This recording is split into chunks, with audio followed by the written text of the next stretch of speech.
Hello, are we live?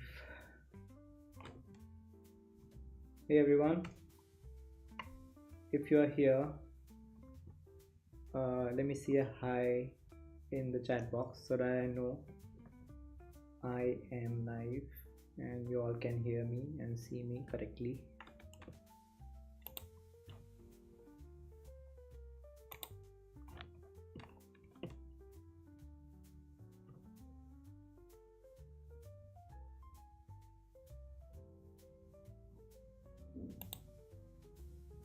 Please let me know, folks, if you can hear me, if you can see me.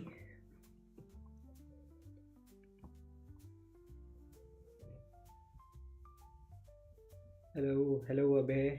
How are you? Good to see you again today. Oh yes, you are on time. Thank you for joining.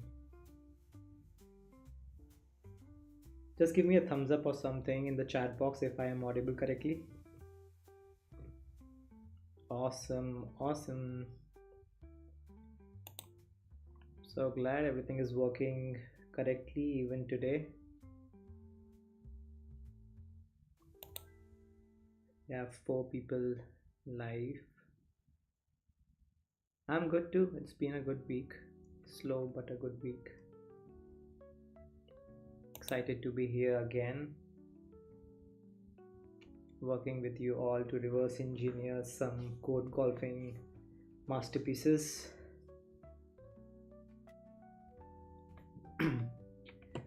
Nice, we have 6 viewers. Love to see a hi from everyone in the chat box so that I know who all are here.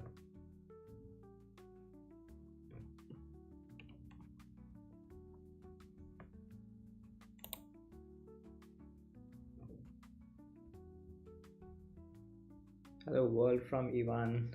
Hey Ivan. I welcome you all to the second official CSSBattle Saturday Night Live.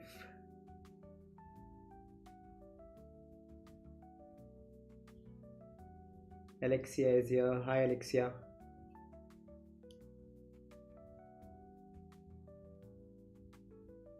How are you all?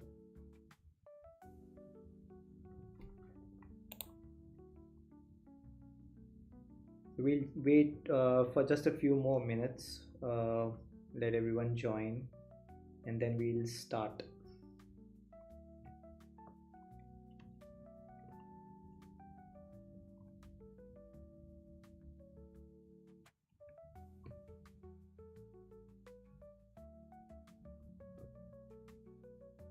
What are we doing today? So one thing is of course like the primary theme of the streams, which is try to reverse engineer the top solutions on some of the daily targets. That's of course what we are going to do for most of the streams. But I guess you also wanted to do a versus battle at the end, so we can try that. 1 or 2 battles, however time we have, we can try that in the end.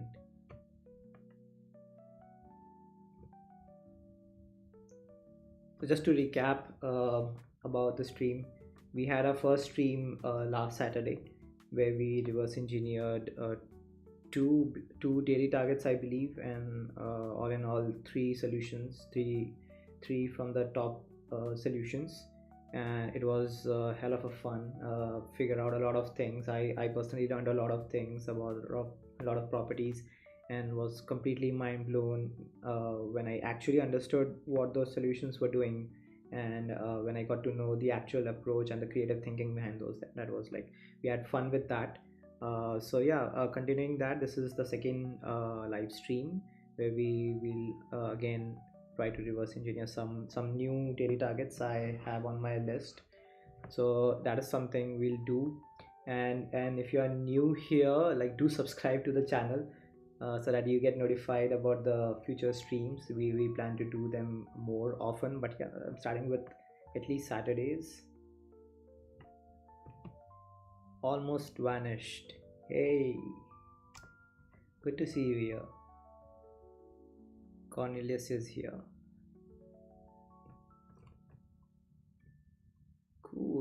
lot of people. We can start, I think.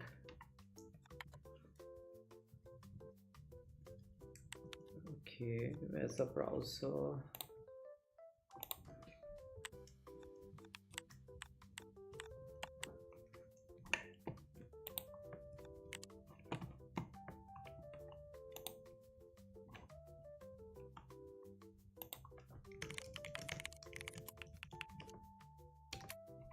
Cool. So again, I welcome you all to the Saturday Night Live on CSSBattle, and let's begin. So for today, I have like few targets from last week itself, and those were kind of a little talked about targets from the last week. A lot of discussion was happening around them on our Discord community. So I thought like those seem interesting. I personally tried one of those, tried solving one of those. So I think they would be interesting. Um, so the first target that I want to figure out is the one from January 5th. So 6 days back we had an interesting target. January 6th, let's see, it's this one. I'm not sure, I haven't even given a glance to the top solution, so I exactly don't know how easy or how difficult they would be to reverse engineer to figure out. But let's see, I have you all to help me out, so I think we'll do this together. Cool. So this is the target. um, so let's just quickly go over some straightforward trivial solutions to this, like we do every time with all the targets. So what I would do with this one is probably three squares, right? So you have these three squares, the first and the last one, they are same size, I believe. And the middle one could be a smaller square. We rotate them 45 degrees so that you get those rotated shapes, and just align them vertically one below another. And of course, like, the positioning would be set such that uh, they align with the target image. The first and the last one get clipped uh, on the frame, and yeah, that should give us the target. um, I can't think of any like another trivial or straightforward solution to this. Yeah, I think yeah, that would be it. Cool. So without further ado, let's hop on to the main thing that we are here for. So the top solution for this is by White. uh, White is not here, I think, today on the stream, but yeah, that's the top solution, and it is 86 characters long. That's 86 characters short, actually, and that's quite a short solution.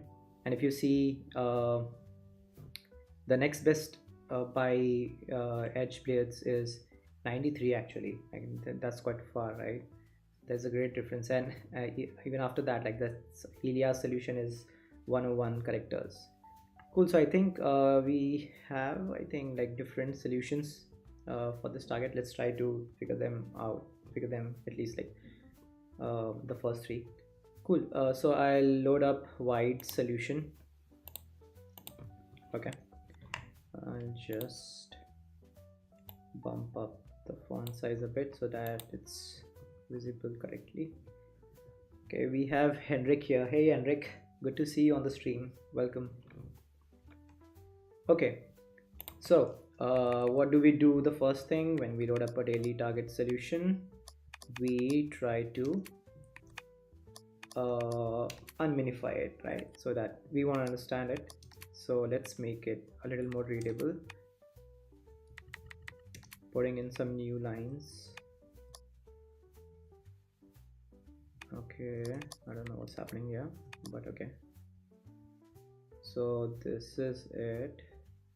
Oh, Henrik is edge players. We'll get to your solution too.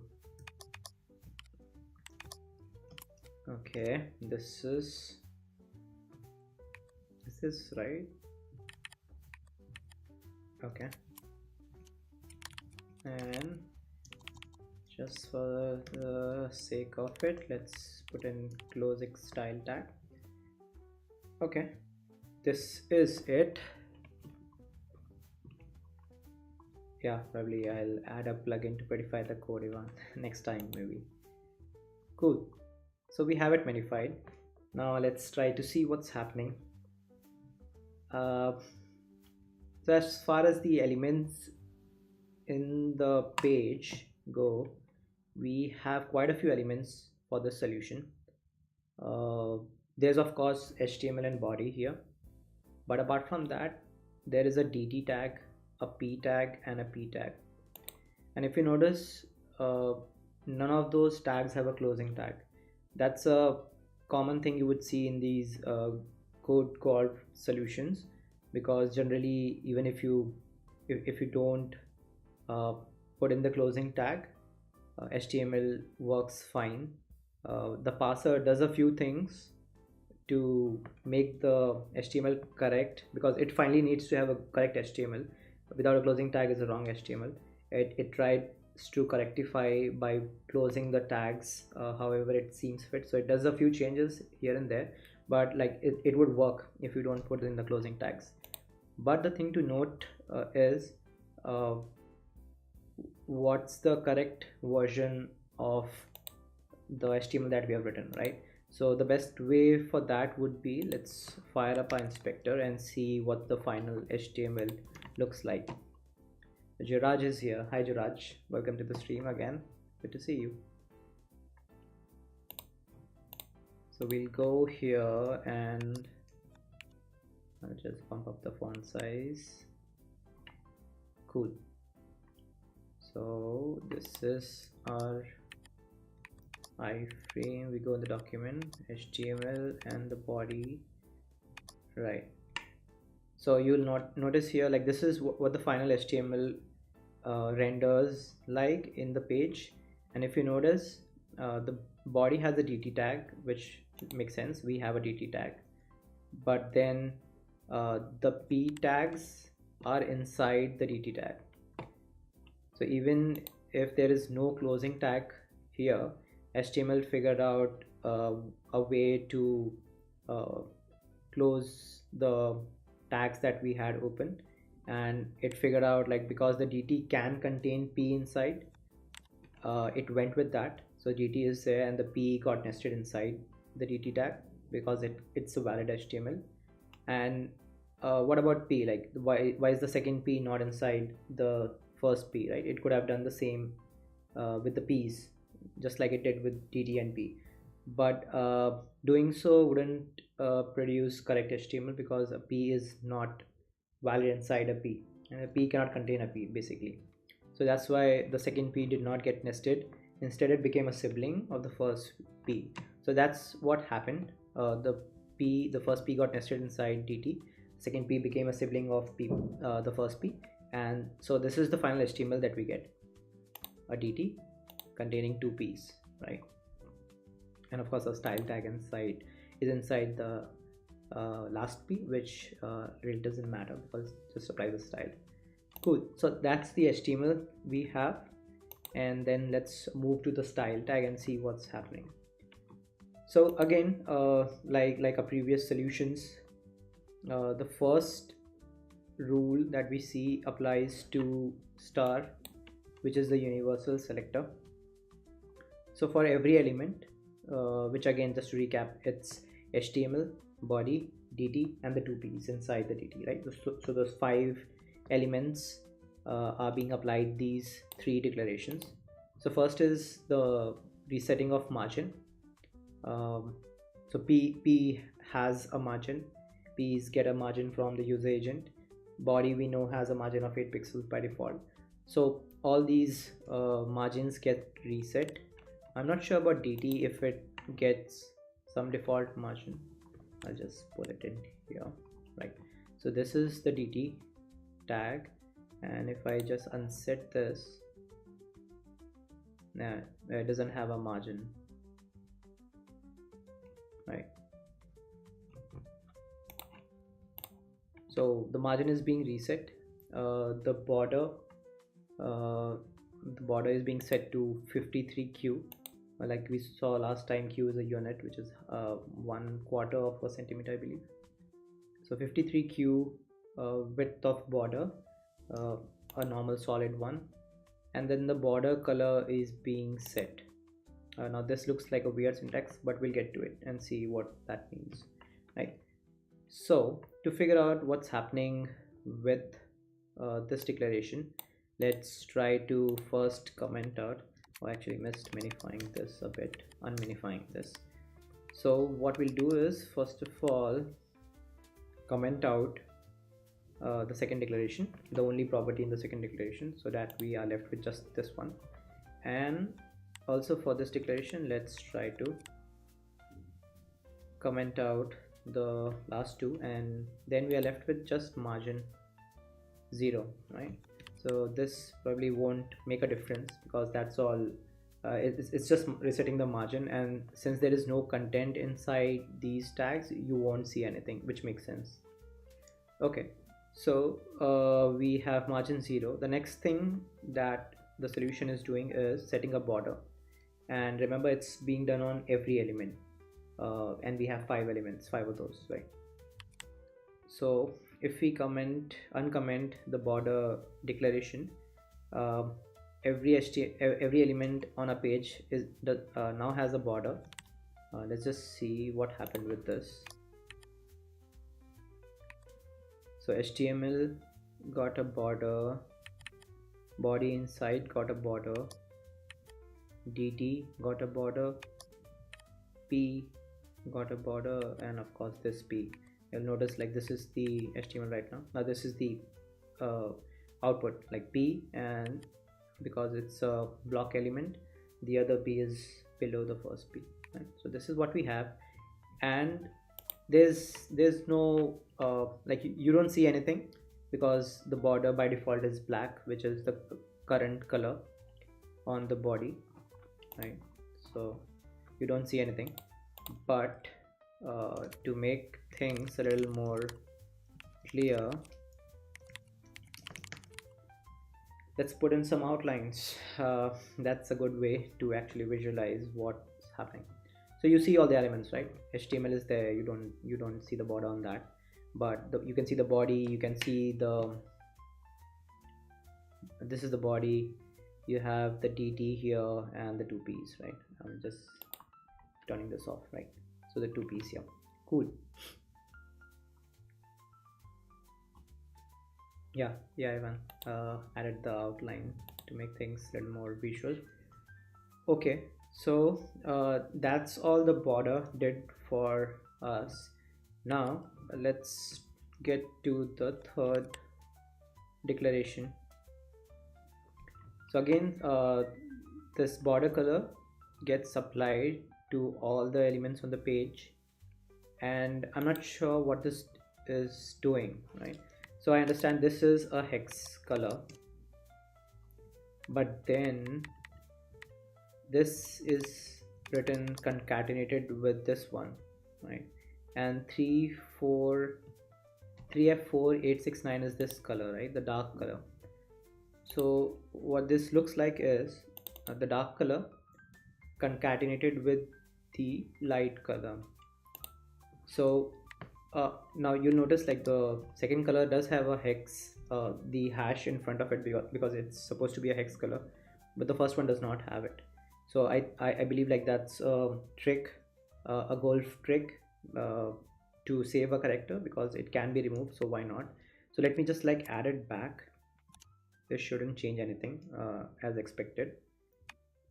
And I think the space between the two colors has been again removed, because it can be removed to save a character. So if I try to put a space between the two colors, yeah, that doesn't change anything, right? If you just put spaces between the two colors, it doesn't do anything. So this is a little unminified version of the border color. Now what does it do? Let me just fire up. I think like it sets border color for top, bottom, and then the left right as the same color. I haven't like personally used this shorthand for the border color, but I think like that's what it does. Yeah, right. So the first is setting the color on the top and the bottom border, the block ones, and the second one uh, does it on the left and right, the inline ones. Cool. So just to recap, we have 5 elements nested inside each other, except the piece. We put a border of 53 units, 53 queues on all the elements, and then for every element the top border and the bottom border is being set to the dark color. Yes, the dark color, and the left and right are being set to the light color. So just to again, like using another trick to debug or figure out what's happening is reduce the values, right? So this is a pretty big number. 53q is a pretty big number. Let's try to reduce this to, let's say, just 1q, right? So you don't see anything because all the elements don't have a height, so they are just collapsed right now.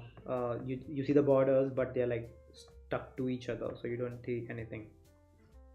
Let's try to increase it in small steps and see what it turns into. So this is 2q, little more border width. Let's keep it increasing, right? Okay, it's starting to become something. Okay. That looks weird. Okay, let's stop here and see what's happening. Okay, so this is HTML. It has a top and bottom border, and the left and right are a light color. Okay, I get it. So just to make it a little more clear, if I turn this selector into just HTML, all our styles would just apply to HTML, and that would make it a little more clear what's happening with a particular element, right? With just one element. So you see, this is how the HTML looks like. The top, let me just like increase it a bit more. So this is the HTML. This is our HTML tag. The top and bottom borders are the dark ones, and the left and right are the light ones, as expected. And this happens for everything inside the HTML tag. For the body, you would see it for the body. We can verify it like this. So this is the body, again with the same thing, and you'll notice like there's one emergent result of this thing is the borders for HTML and body, they're kind of aligned, right? So it looks like there's just one element with the border that we have applied, right? When the case is that there are actually 2 elements, HTML and body, and they're nested, which form sort of like that illusion of just one element, right? If I turn off the outline. So that's what we are getting, and let's just like do it for each one. So this is the DT. Now there's one difference here. The HTML and the body, they occupied the whole height, the complete height of the document, of the page, and that happens because about the quirks mode, which I talked about last time. So remember the pages in CSSBattle, they don't have doc type declaration at the top, and so they are rendered in quirks mode, which means like a lot of things are different when it comes to parsing and also rendering the document, the final result. And one of those differences in the quirks mode from the normal mode is that body renders full height by default. You won't notice that in a page with a doc type, in a modern doc type mode, right? So that's one difference. and so we see the HTML and body, they are taking up the complete height, but DT, uh, that renders normally like a normal element would do. It doesn't take up the complete height of its container, which is the body, but instead just like takes up some space. I'm not sure what height it's taking. It's of course like some of the borders, like the borders is included in the height, but I also see some white space inside it. But I think that's because of the P tag, I think. Yeah, I think, yeah, P, because paragraphs have a margin by default, and remember the RDT tags contains two P's, so the margin from the P's is creating some content space, right? So yeah, this is 1P. um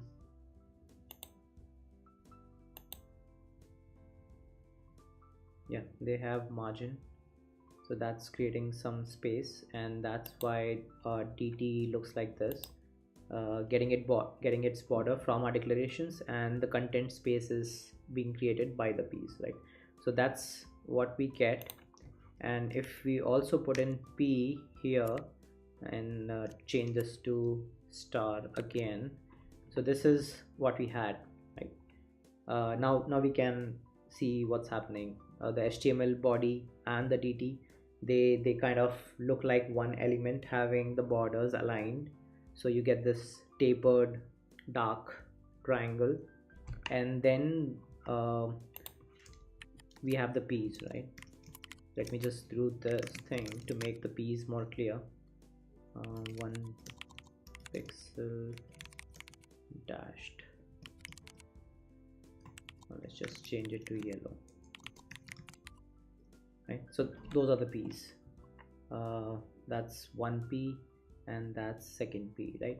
So the P's, because they are sibling, they are not nested, you get this double what do you call, zigzag formation inside DT, right? Okay, cool.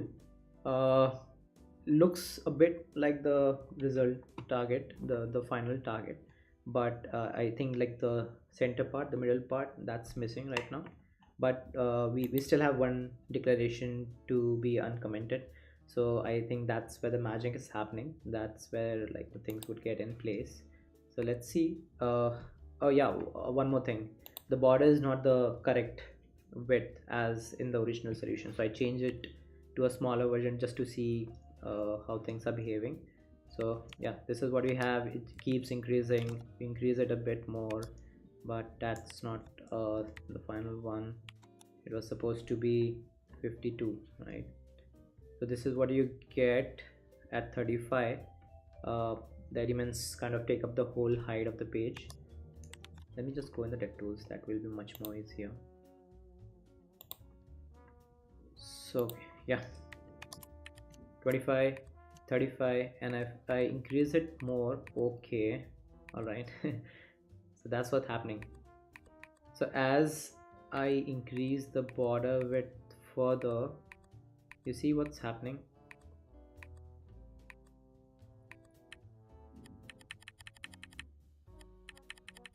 So this is what we have. So this is the first stage, like I see it as 3 stages. This is the first stage where everything is normal, HTML and the body taking up the full height, DT inside it, and P as siblings inside it, right? So all normal. You keep on increasing the border till the DT takes up the complete height inside its container, which is the body tag. So this is what you get. But then you go beyond this, increase it a bit more. So what's happening here is,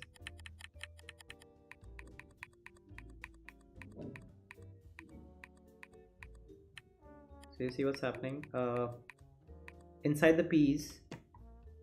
So this is a normal P where the borders are not that big.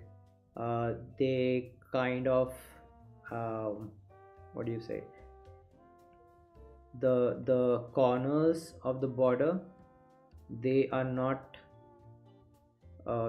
they are kind of overlapped. The top and the bottom borders are overlapped because the element doesn't have the what do you say, like the height is not enough so that the borders are just touching at the corner, right? They are kind of overlapped. So uh, this is what I mean. uh, so let's say you have a div tag, or let's just take p, right? And you just put in some, right? And let me remove the margin like in a solution. So this is what we have right now, right? So if I keep increasing, okay, so I'll have to make the border colors different so that we can see. Okay, what happened? Yeah, so this is what you get if when you have the top and bottom borders as one color and the left and right as one color. This is what you get. uh, this is the structure of the border, right? If you put in some content here, it would make much more sense, right? So this is how the borders look. But if you remove the content completely, the content space collapses, the content box collapses, and you would get those left and right triangles, right? The left and right borders would become triangles. That's also a hack people generally use to create borders with CSS, right? That's one of the way to create borders with CSS. Sorry, not borders, triangles with CSS, right? So you can see in this, if I make the top, bottom, and the right border color transparent, all you would be left is just the left border, which is a blue triangle, right? So you can reduce this thing to just a blue triangle on the left or the right, whichever you want. So it's a hack to create a triangle with just CSS, and that's what like it's being used in the solution a bit. So this is what you get uh, because the left and right borders are in such a way that they create a triangle, but the top and bottom don't form a similar triangle yet, right? But what you could do is, like, if you keep increasing the border size, the border width, the element keeps growing, right? Because of the border, the height of the element keeps increasing. And if you keep it, like, keep increasing the border width, there would come a point. So you can see what's happening, right? So this space keeps on reducing as you increase the border width, and hence the height of the element. So if I increase it further, you can see this space is reducing, this thing, right? Because the height is increasing, and the taper on the borders, that's increasing more, right? So you see this has reduced much more, and there would come a point where it would form a perfect triangle, right? Right now, the top and the bottom red so-called triangles don't actually meet at the tip, right? But we can make them look like triangles meeting at the tip with a particular border width, right? So at 120, it looks like now the top and the bottom uh, okay, my video is paused. What happened?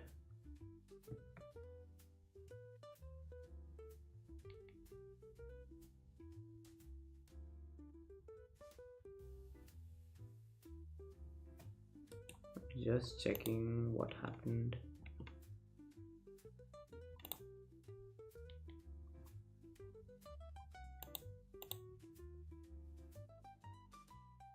I'm sorry folks, just give me a minute and check what's wrong.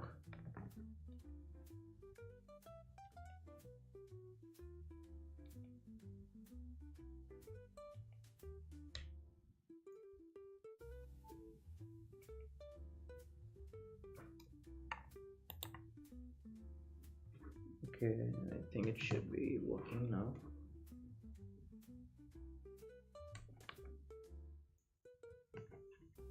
Something wrong.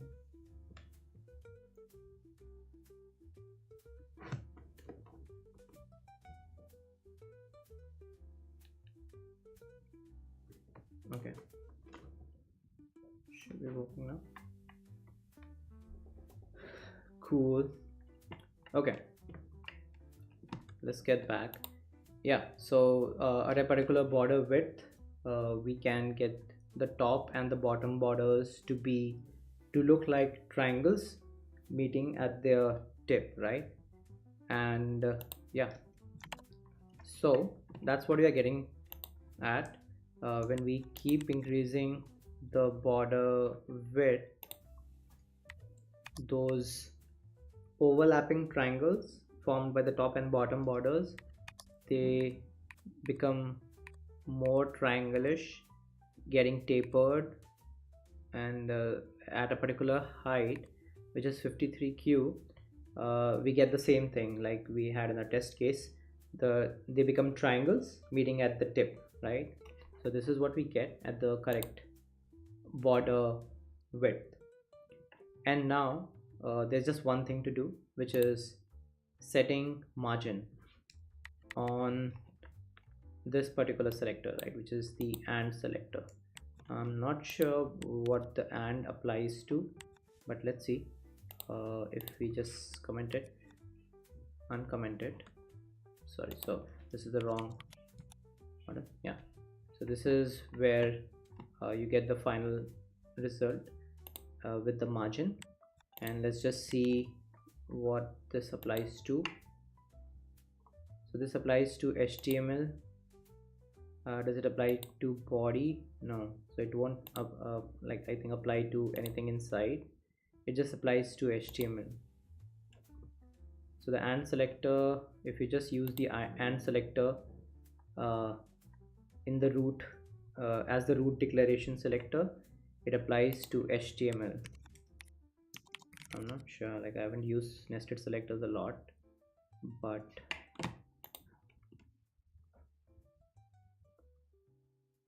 okay, yeah.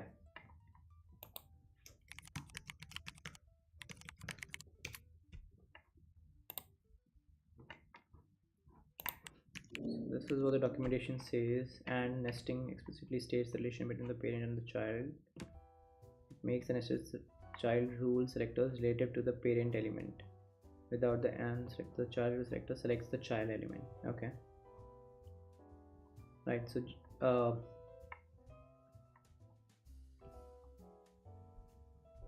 right, so if you don't put the and in the selector, it would be a parent and child relationship.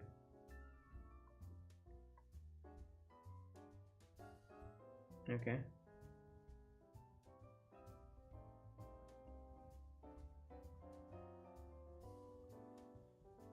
parent rule, and that would be a parent and child rule. I'm not sure, like so anyone has an idea like why the and selector applies to HTML?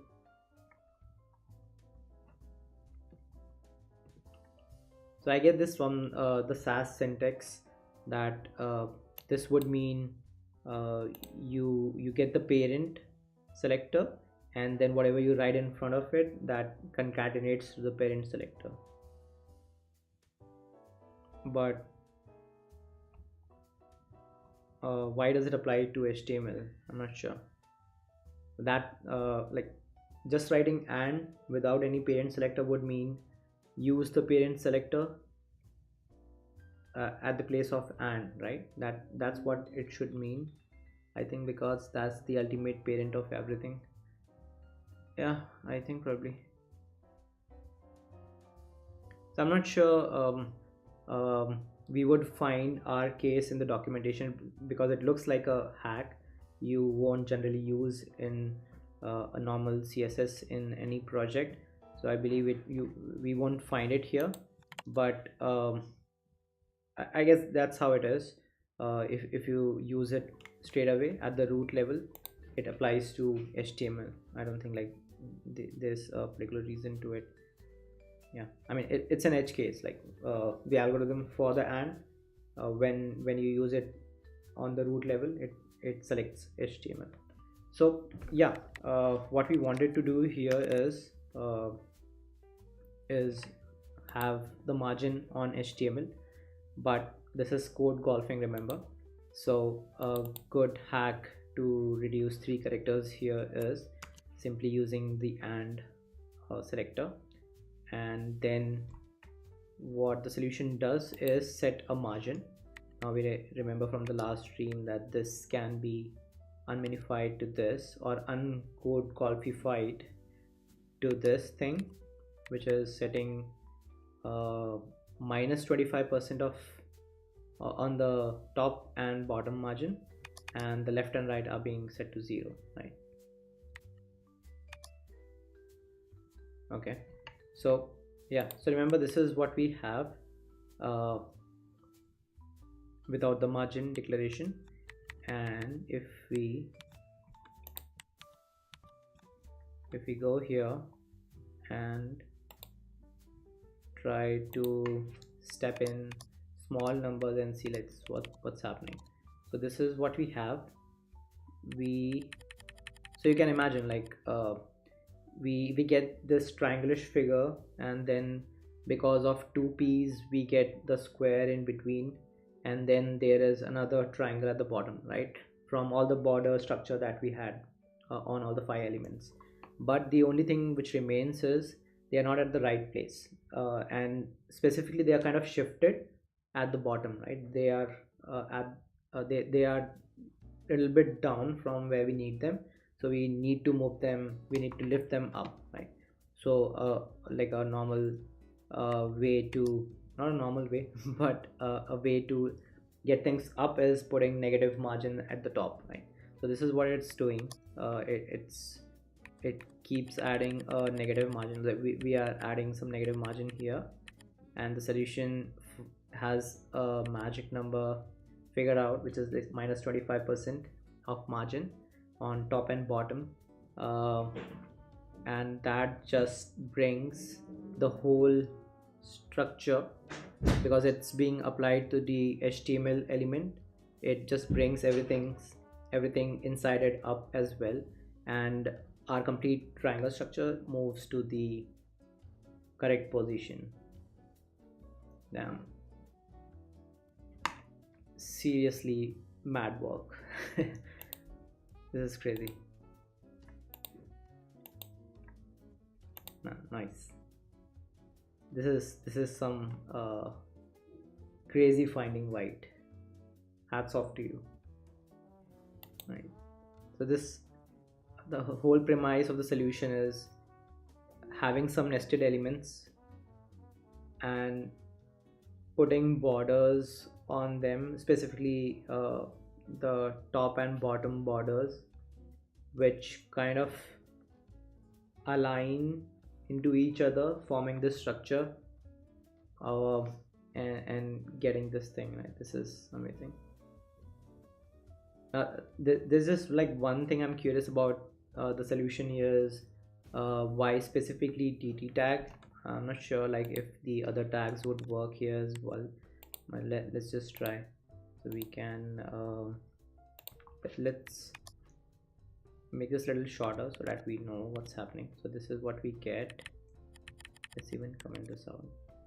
So let's see if it changes anything if you change it, if you change TD to div tag. Okay, I see. So what we wanted, so what White wanted was a block level element which could nest the next 2 elements, right, the p tags. So could have used div as well. You can see like doesn't change anything, but then for the sake of code golfing, you save 1 character if you use dt instead of a div tag, right? So could have used div but use dt. So, and because dt can nest p's, we get this thing, and p's are of course chosen because you want 2 elements which, even if you write one after another without the closing tags, they should become siblings. And P is the best tag for that. It's just one character and can't be nested inside each other. So without the closing tags, you get two siblings, right? So that's why these three elements in particular, and voila, magic, right? You get the final thing. Amazing solution. Cool. Let's get on to the second. Let's see other solutions. Okay. Okay, the second solution, 93 characters by Henrik. What do you folks say? Is this the same solution? I don't think so. Looks different and same at the same time. So let's just open it up. I think, yeah, it's same. Every element through the universal selector has a border of 50 VW. So instead of 53Q, I think like the other unit being used here is getting to the same result, but a different unit, which is 50 VW, has border color. Okay, yeah, it's different. Yeah, I think it's different. Let's try to quickly figure this out. Try to figure this out. Yeah, not the same. Figure that. Okay, let's follow our process. Let's do some unminifications really soon, really quick. Okay, that's what we get. Interesting. Okay, I just completely missed this. This solution has no HTML tag at all, so you'll notice all we are left is just the default ones, which is HTML and body. So that's all that's all the HTML tags being used in the solution. Cool. This one thing, this is nested. Okay, done. And the final closing tag. Cool. Okay, now we can read this. So let's begin.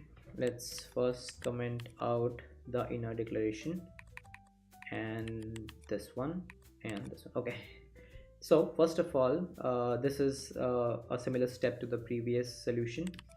So Henrik has a border on all the elements, which is just two elements, HTML body, HTML and the body inside it.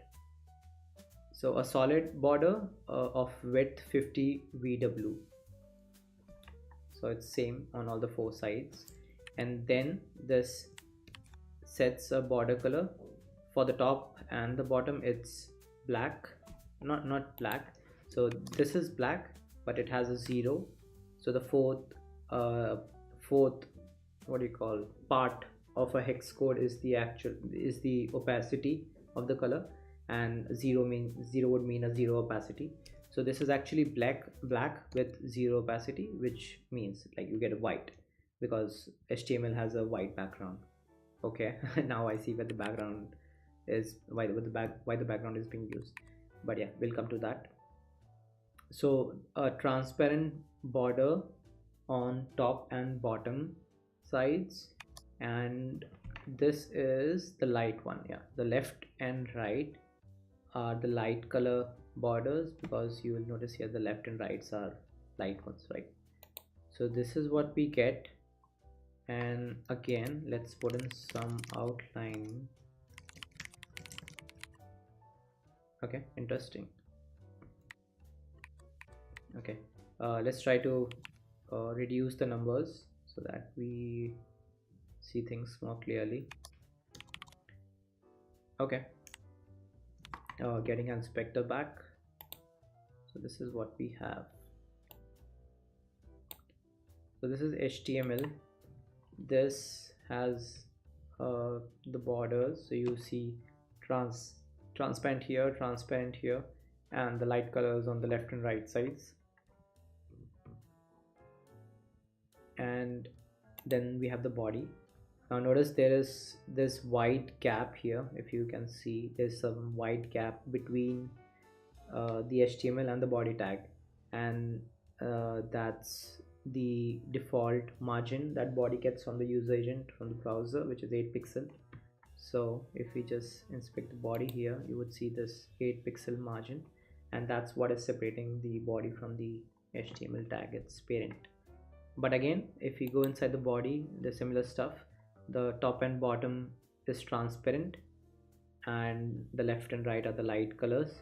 So similar to the previous solution, like if we just change this to, let's say, blue, you would see a similar thing.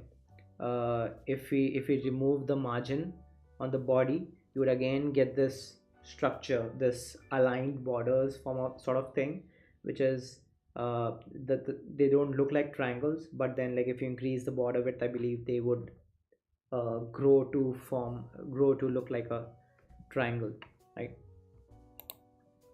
Okay, Ivan says hash 0000 is a minify version of transparent, right? So if ever you want to use transparent, the code called way would be hash 0000.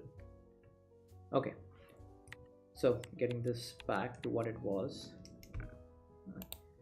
So this is what we get, and what was the, I think it was 50, right? So this is what we have. If we keep increasing the width, let's see how it behaves. So you keep increasing it, the body keeps shrinking. So again, the whole idea with increasing the border width is at some point you form perfect triangle, right? So this is at this point here, you'll notice that the body's left and right borders have become triangles, but apart from that, like the top and bottom are still not triangles. So we increase it further, so you keep increasing it, right? Okay, so at this point, so you'll notice like because the border of the HTML is also increasing, the body gets shifted down and down, right? So we keep increasing it, right? Very interesting. So now what's happening is HTML has the same borders like the body, and we are increasing the border width. Because the left border and the top border of HTML is increasing too much in width, and there's no space left for body, it just keeps shifting to the right and downwards, right? So that's what you notice here. The body keeps moving, right? It still maintains its inner structure, but it's like it's moving to the right and to downwards. So what the solution is trying to do is, I think it's trying to form a triangle for just the HTML element, right? So we are trying to reach a number for the border width where at least the HTML becomes a triangle. So you see here, like this is the gap that we want to reduce so that it becomes a perfect triangle corner, right? So keep increasing it, and that's the magic number, right?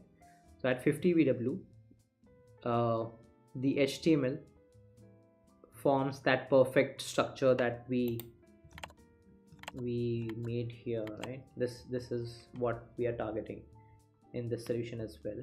A width where the top and border become these triangles touching at their tip, right? So at this point, the HTML has become that. And okay, Henrik has a comment here. So 200px is 50 VW, which is half the width. Okay, so the whole the complete width of the HTML element is the width of the frame, which is 400. So the targets are 400 by 300. So HTML's width is 400. So half of that is what we want, which is 200 pixels, which is equivalent to 50 VW. So that's the idea. 200px would be 5 characters, but if you change it to 50 VW, that's one character less and you get the same result, right?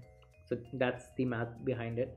At the half width, uh, we get this figure, which is like the perfect triangle, right? Okay, so now okay, so going forward from here, it's pretty straightforward. Remember, the top and bottom borders were kept transparent, so you need some color there.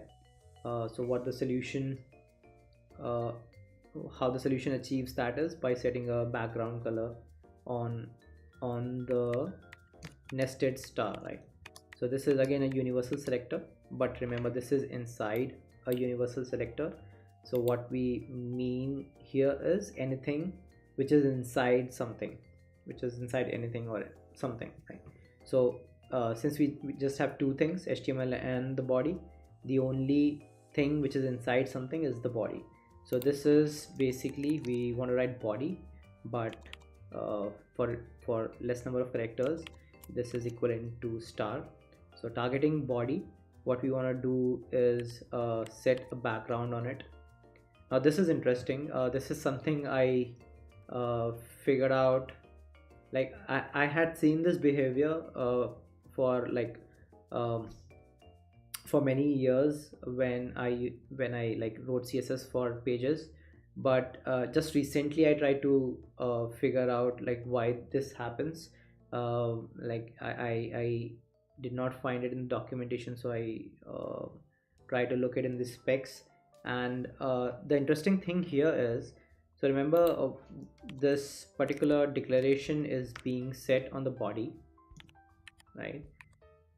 So the solution gives a background color to the body, and remember where the body is. If you see this red border here, that's where our body is, right?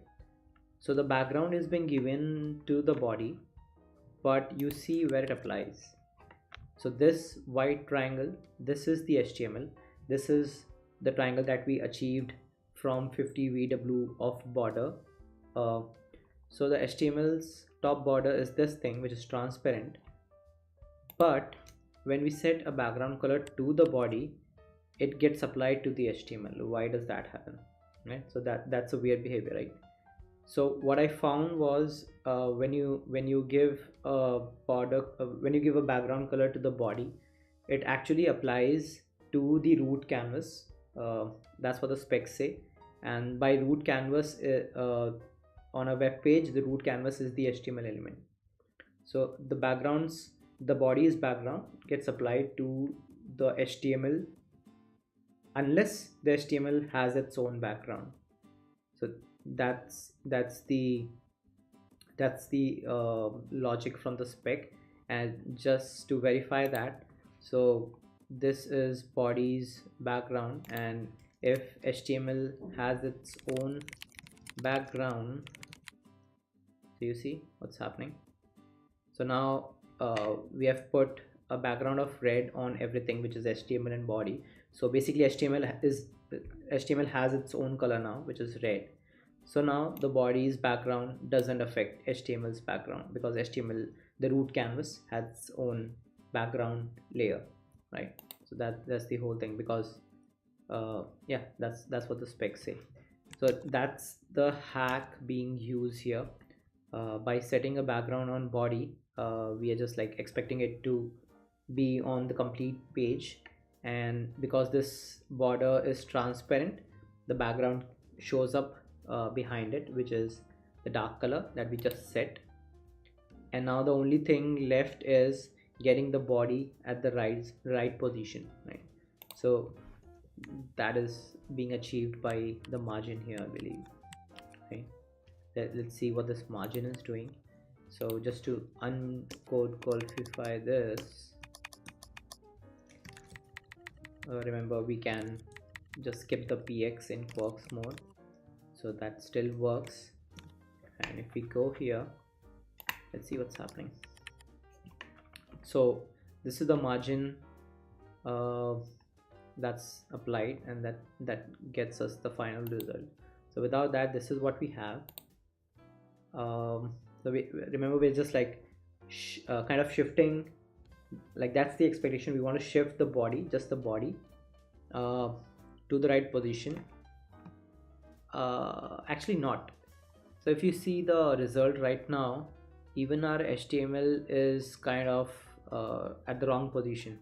The triangle here, it's not supposed to look like this. Like it's supposed to be a smaller triangle, and the tip of the triangle is upwards. Like it's a little bit up. It should be shifted up, right? So we expect the not expect, like we want the HTML to shift a little bit up, I believe. The body should come back to its like center position and also shift up. So we want to shift the whole thing to the right position. Let's see what's happening.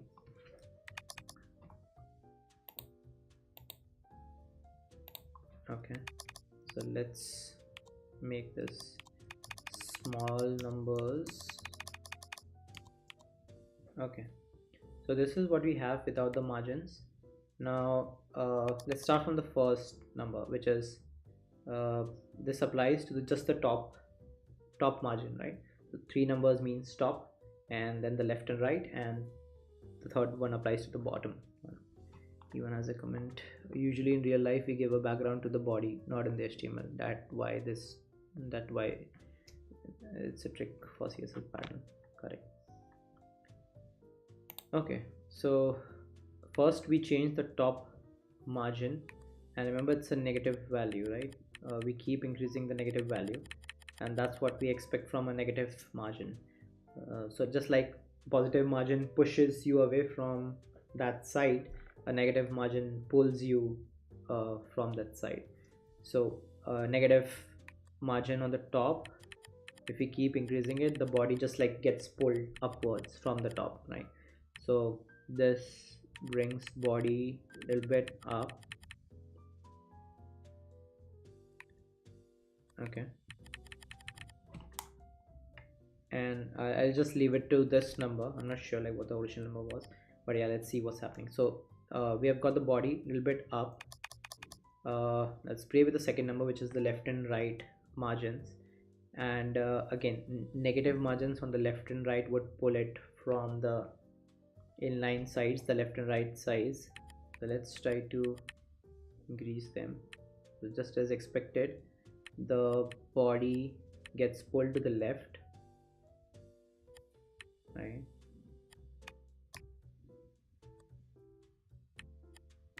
I'm sorry, shift it here, right? So gets pulled, and then we have the bottom one, the bottom margin, that was -2. That doesn't change anything as of now. I don't see anything changing. Let's see, I'll just hover on the body element and let's see what's happening. If I just have it as 1, sorry, negative values. Okay, doesn't do anything. Let's try to get to the original numbers in the original solution.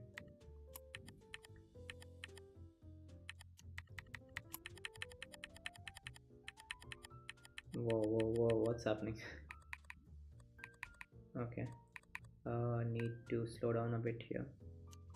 So remember the red border that we are seeing here, that's the body. That's what we are moving here and there with the negative values. Okay,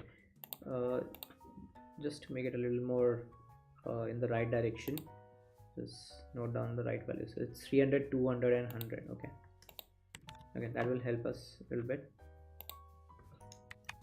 Okay, so this negative pulls up the body. As the body goes up,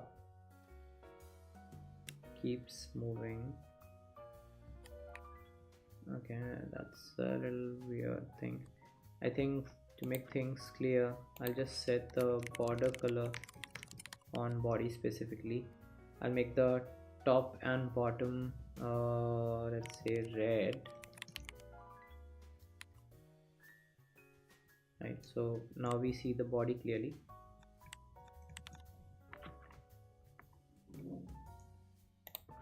Okay, so this is the body, trying to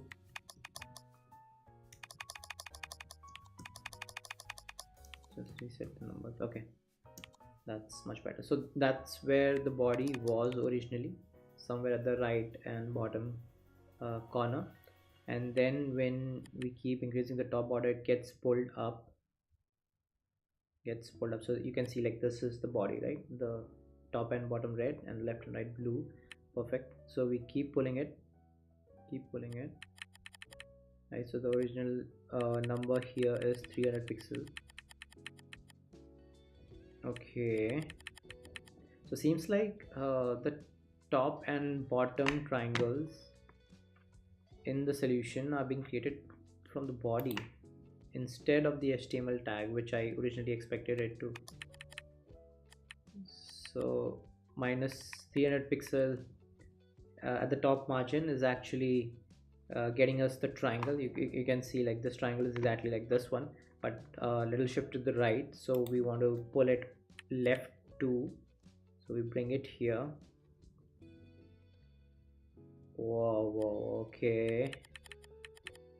So at minus 200, this is what the body looks like.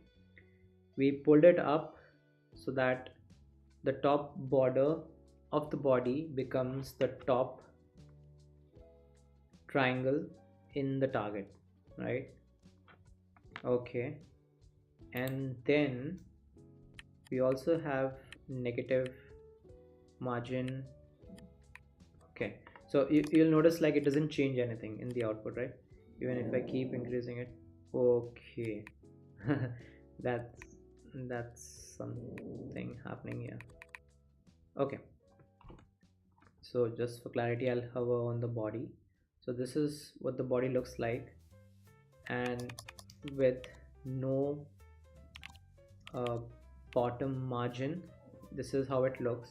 Now remember, with the bottom margin, just how the top negative margin pulled it topwards, the bottom the negative margin on the bottom side, on the yeah, on the bottom side would pull it downwards, right? So the element would kind of grow. So you can see that the body right now is 400 in height. You can see it in the tooltip here, right? So it's 400, but if I increase the bottom margin, so nothing happens initially, but then it starts growing, right? Okay, I think like that's the margin collapse in play here. So till a particular point where till where the margins collapse, nothing happens, but beyond that the body starts growing. You can see that happening, right? It's 400 pixels and then it starts growing, and because the body is now growing in height because of the downward pull from the negative margin, because of the growing height, the bottom triangle, the bottom border shifts downwards, right? So the whole idea here is like this is already getting like out of hand, right? This is some serious uh, creative thinking in play. So what Henrik is trying to do here is he's trying to get the body to the body's top and bottom borders to be the top and bottom triangles in the target, in the actual target, right? So uh, through the top uh, margin, top negative margin, uh, the the top border got to the right place, and now we are trying to bring the bottom border to the right place so that you get the bottom triangle, right? So normally it's here, but then you keep pulling it downwards till it forms, I believe it was 100 pixels. Okay, but yeah, it's not at the right position, so that's what. Okay, Yeah, I think let's do what Henrik is saying. Let's remove the dummy border colors that we added.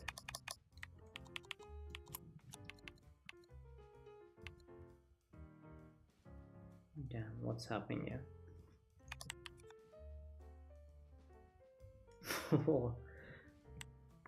Okay, so let's recap a bit. This is our body.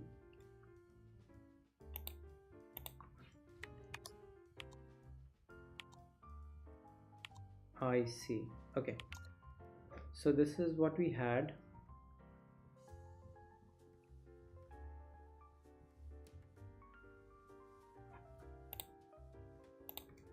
Okay, so Henrik is suggesting we add some alpha here. So let's make it some. Okay, let's put the same here.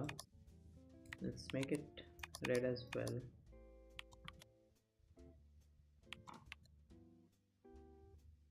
Okay, I think this is what Henrik means. That gives a little bit glimpse of what's happening.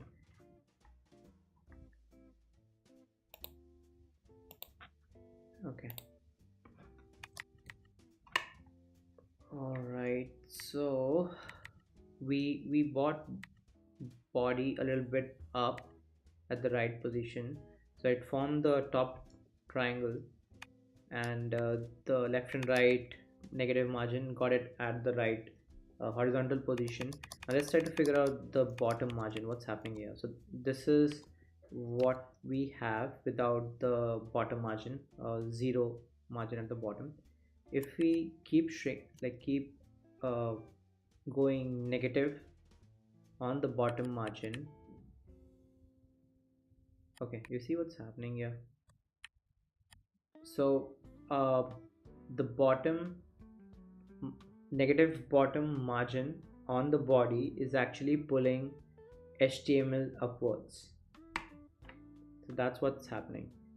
So this is HTML, and if I, so you see what's happening. If I keep increasing the negative margin on the bottom border, the negative margin, bottom margin on the body, it pulls up its parent from the bottom side, right, which is HTML. So HTML gets pulled from the bottom, its height gets shrinked, it keeps shrinking. So so what we're trying to do is here is through the negative bottom margin we are reducing height of HTML tag, so that HTML's bottom border becomes the bottom triangle in our target. So this triangle, this is what we are trying to achieve. So the top triangle is formed from the body's top margin, top border, but the bottom triangle is formed from the HTML's bottom border. Oof, that's confusing. Okay, like I get what's happening, but I still can't wrap my head around it. Like, how was this even like visualized? Okay, I'll just like do it again. So you keep increasing the negative margin on the bottom side, that brings HTML upwards, and at 100 pixels the bottom margin is just the right number, so that the bottom border forms the bottom triangle of the target. I know it's getting a little bit confusing, but yeah, just stay with me. I think like we'll figure this out. Right, so HTML is now the appropriate height where the bottom border of HTML tag form the bottom triangle that we need here, and this one we got from body's top border. And then this is weird, like how did we get the center square? So with our transparent borders on body, you see like the transparent red here. So what's happening is, I think like this we can,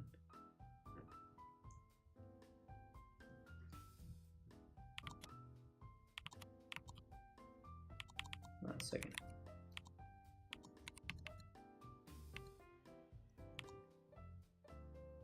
Okay, so this is top and bottom is red, this is transparent,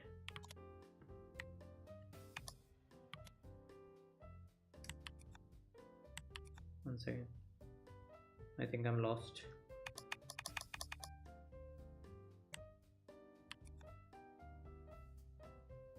Okay, all right, let me recap. So this one is body's top border, and this particular thing is HTML's bottom border. Is that right? No, sorry.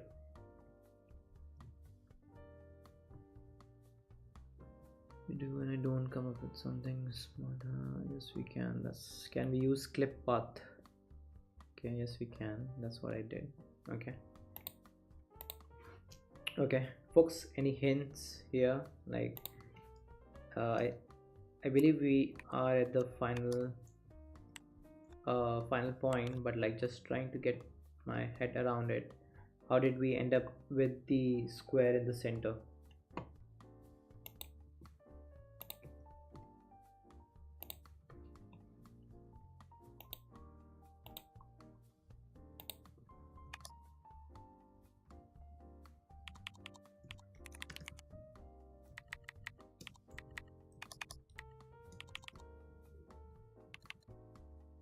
Okay, so this is the body with the final values in the solution. This is what the body looks like, and you'll see the top border is a little shorter because the body is moved up. It forms the top triangle. The bottom border is such that it forms this thing, right? This thing. Okay, I get that. This is what we have, but if we make this transparent, oh I see. Okay, so what we just did is make, okay, Gunnar has a comment, set border color #000 transparent red, maybe. Yeah, adjusted that. So when we make the top and bottom borders transparent, you would see this thing. So remember, like okay, see, this is the body right now. Okay, if we make the top and bottom borders transparent, you start seeing HTML behind it, the HTML tag. See, yeah, right. So this is the body. If I make the top and bottom borders transparent, you see the HTML tag behind it, and the body's top border is acting like a clip mask for the HTML element, right? So HTML's borders are visible from behind the body. You can see the top border here, right? This is HTML's top border, this is HTML's bottom border, and because we made the top and bottom border for the body tag transparent, those start showing up, right? So uh, the original like I originally uh, thought that the top triangle is being formed by the top border of body, but that's wrong now. Now that I see it, the body is just acting like a mask.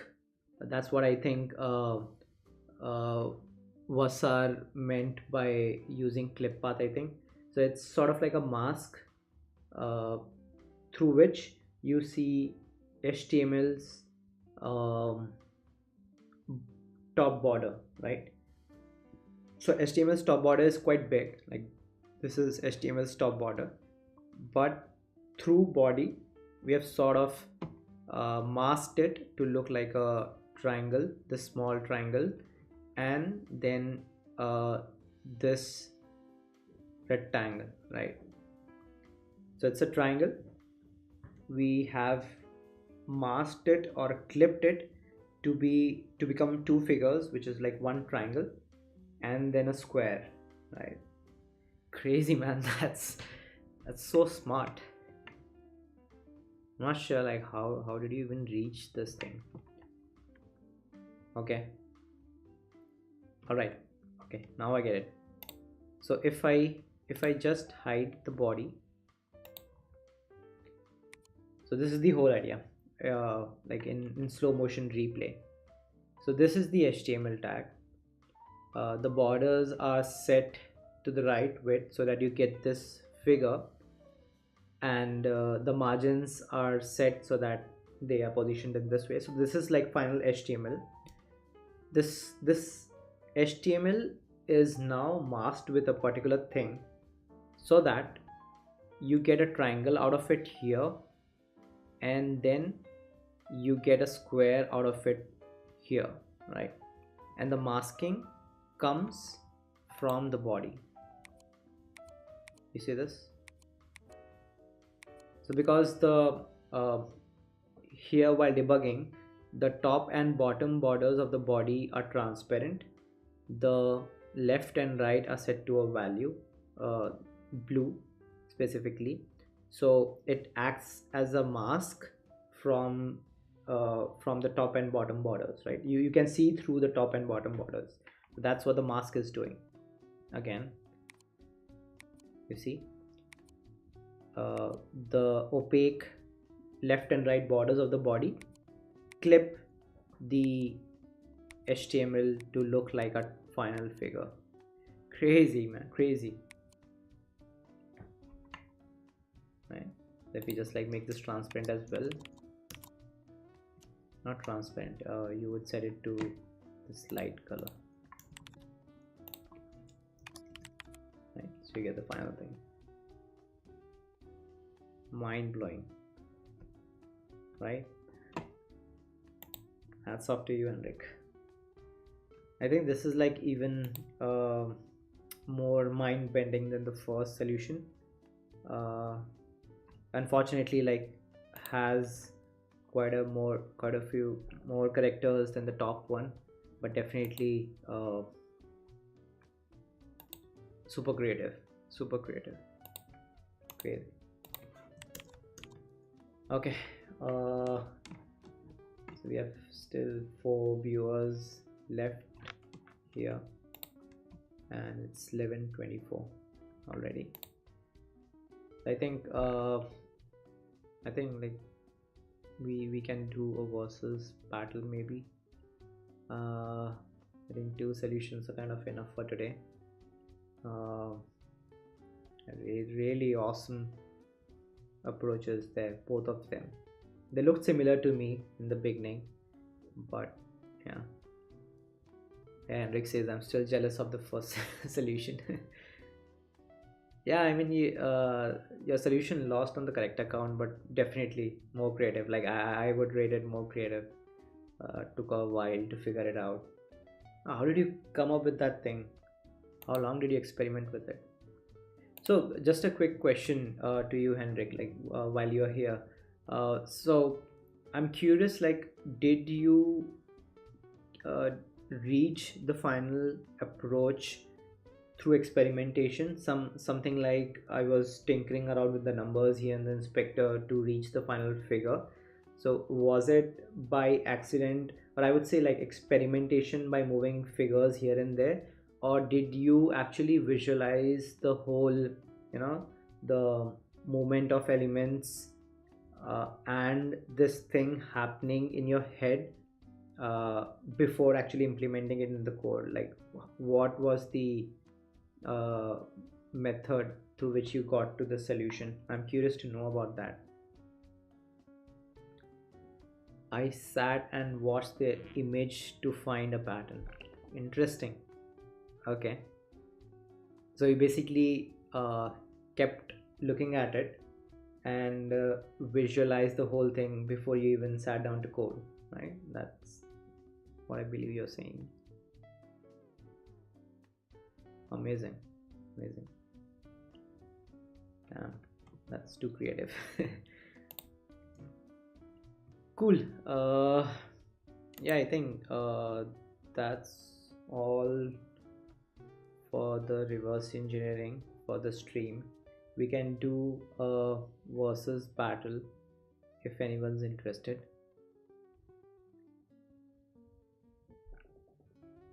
Let's see if anyone's interested to do a battle. Like, I'm of course not a very good contender for code golfing. Maybe a time attack battle, but if no one is interested, I think I'll take up the third top solution of this very target. I mean, yeah, this is interesting. This target is super interesting, so might as well like reverse engineer the third one as well. So while I'm waiting for response, I'll just have a quick look at the third solution. So that's 101 characters short, and it looks, yeah, it's different.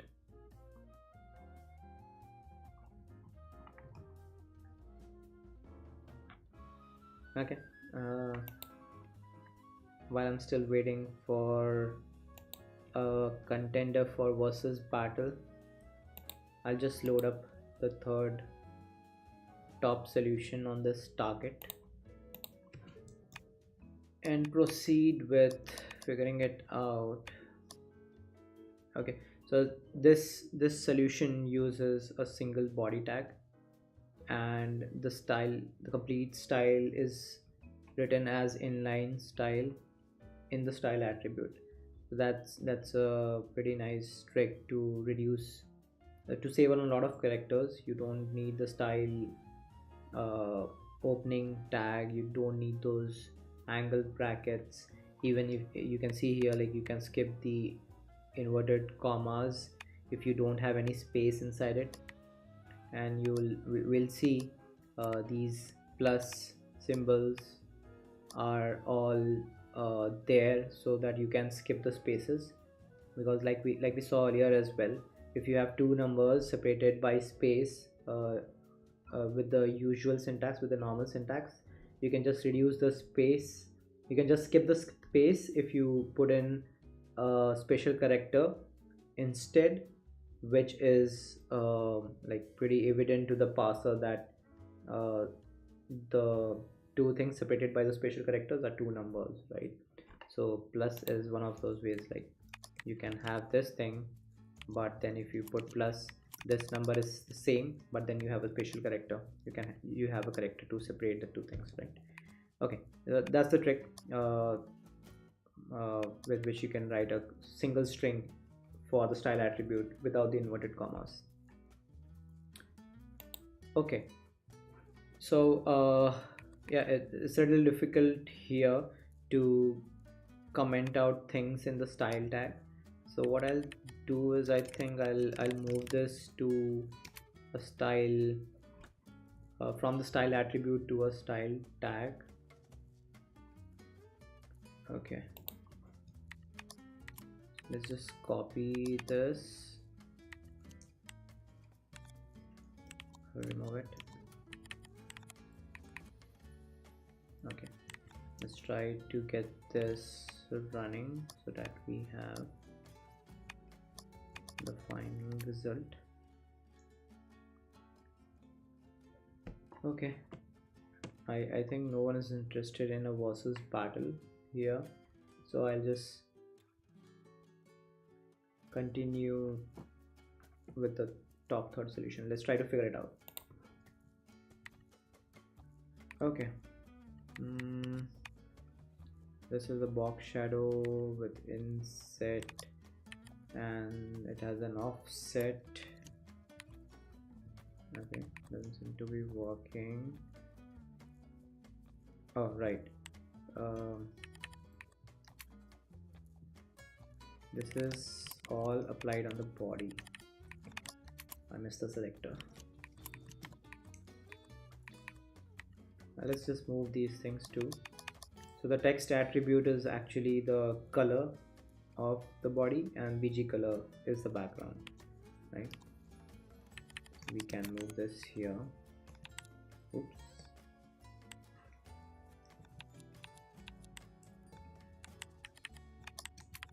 Right.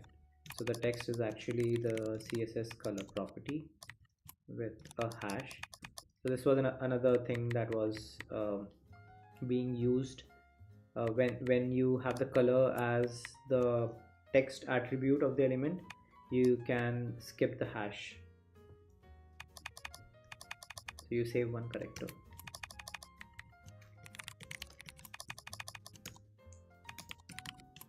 Similarly for the background, you could skip the hash. Okay, the zero at the end is also something that you can skip. Is something you can skip, or does it make it a similar color? I'm not sure, but yeah, you can skip the zero. Okay, so we have moved all the styles from the attributes to the style tag so that we can comment out things and see what's happening. And remember, the body is something you get by default, right? So you don't need to put the HTML here, so we can skip the body as well. So all we are left with is just the style tag, and which applies few properties, which are exactly like 4 properties on the body tag. Cool. Time to comment these out and see what's happening. Okay, so the first thing that the solution does is set a color on the body. Now you'll notice that there's no content inside the body, right? If you had some content in the body, it would have shown as the color we have set, but since there's no color, there's no content inside the body, specifically no text inside the body, what does this color do, right? What's the use for this for setting this color? So the reason why this color is being set is when you set a particular color on an element, the current color so there's a one outcome. The current color variable on that element gets like set to this value, whatever text color you set, right? So if I ever want to use the same color again inside this element, I could use current color variable, right? So if I want to set a border, say this is red, right?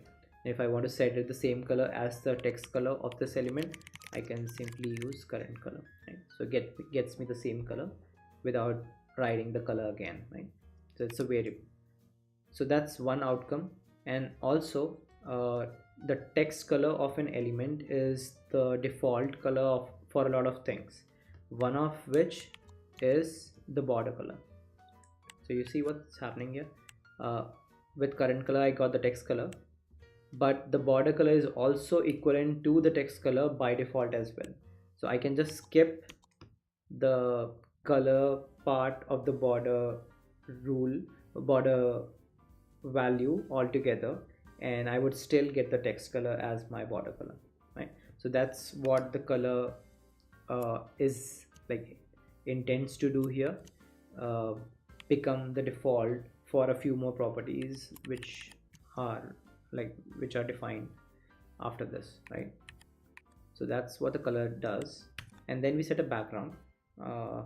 Okay, that's what we want. We want a particular background, so it chooses the dark color for some reason that we'll figure out soon.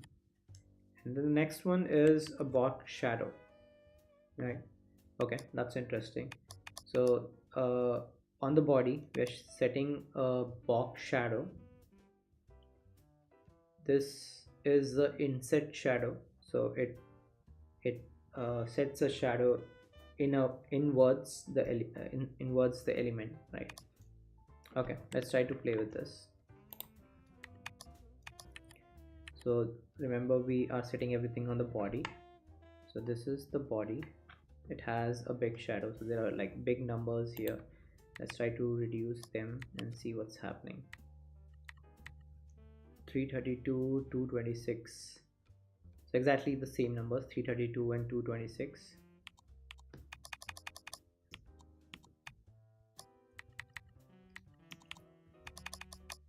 Okay, so I've reduced the numbers to like small values, and this is what we get. So this is the body, and remember, this is setting two box shadows on the element.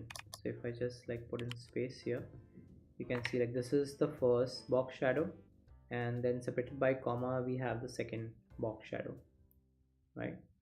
So the first one is a inset one, which means like it goes inwards the element.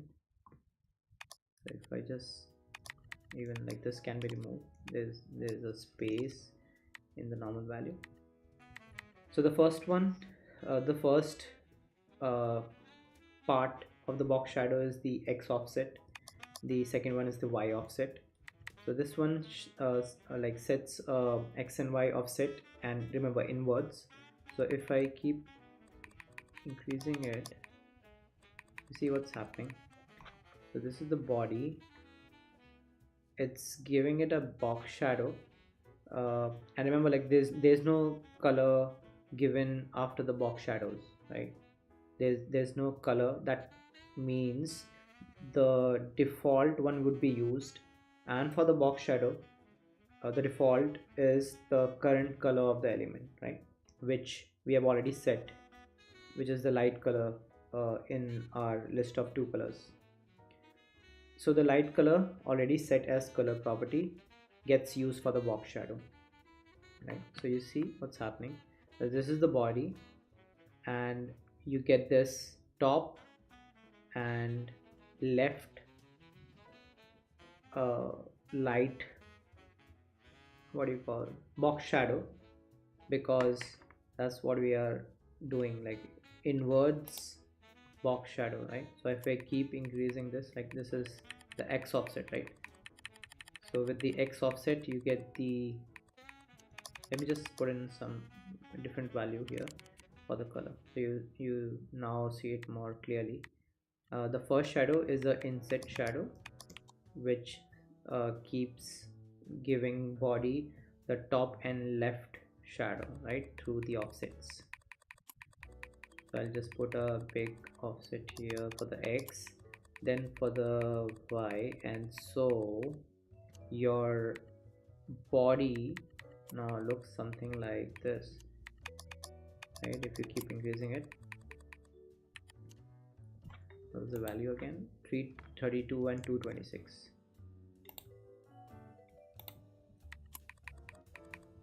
Right, so the body sort of is out of the screen right now. All that is left is the shadow of the body, right? 332 is what the original value is, 332 and 226. There we go. That's the original value, and you can see the shadows, not the shadows, the first shadow actually creates a square at the bottom right of the body tag, right? So that's what we get. So this is just for debugging purposes, but if I remove this is what we get. The body is just like the background color now, and all that we are left with is the rectangle at the bottom right. But remember, we have another shadow, This is not an inset shadow, it goes outwards from the body tag, right? So let's see what's happened, what happens here if we keep increasing it. So this is again X offset, right? This is another shadow. So again, let's give it a color. Okay, now this is another shadow forming on the body, but it's outside. It's outside, it's outwards from the body, right? So if you keep increasing the X and Y offsets, just put a different value. Yeah, now it's more clear. So if I keep increasing it, you can see the red shadow. So remember, shadows are exactly the same size of the elements. So if I, so let's say if I have a div tag and I give it a background of, let's say, green color, I give it a width of 100 pixel and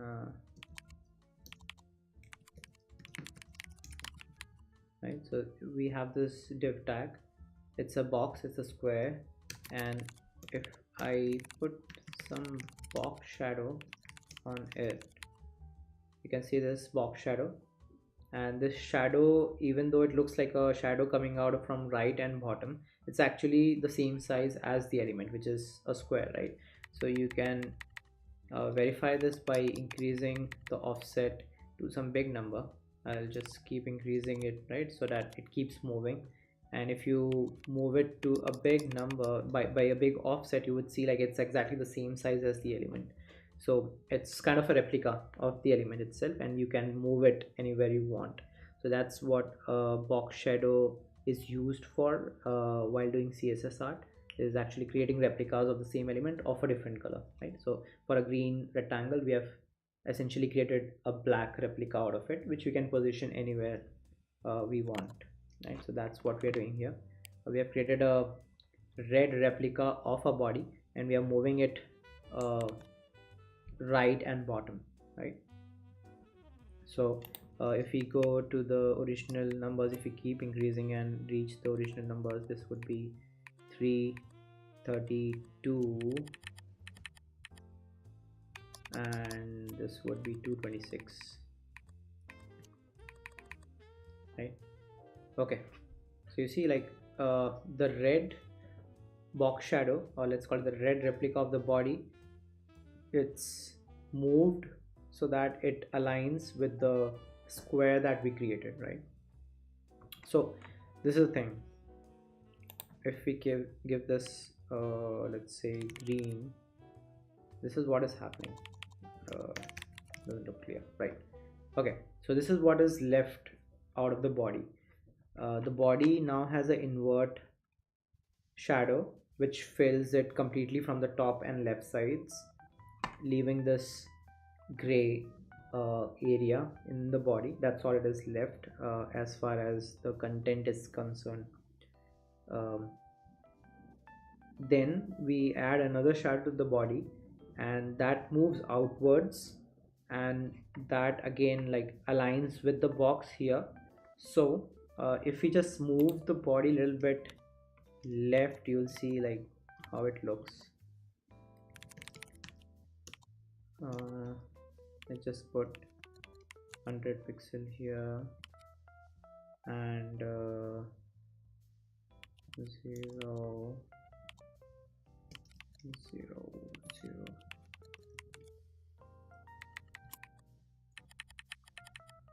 Okay, I think this one works.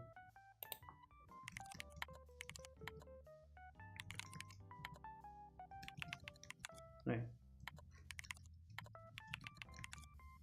so I just like made body relatively positioned and moved it top and left so that you can see more clearly how the body is looking right now. So this is the body tag. It has an invert shadow which is yellow part of it. This is all it is left inside the body, and then there is another replica which is another shadow, outward shadow, which is positioned so that this is what we get right now. Yellow and red are the two shadows for the body, right? Cool. So let's remove all of this, and let's keep the yellow and red for now so that we know what's happening.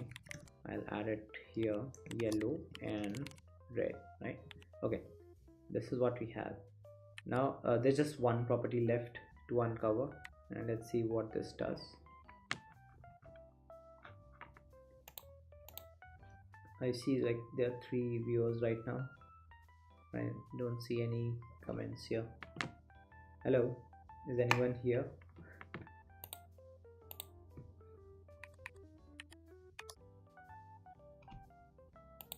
Did we do too much reverse engineering in the stream?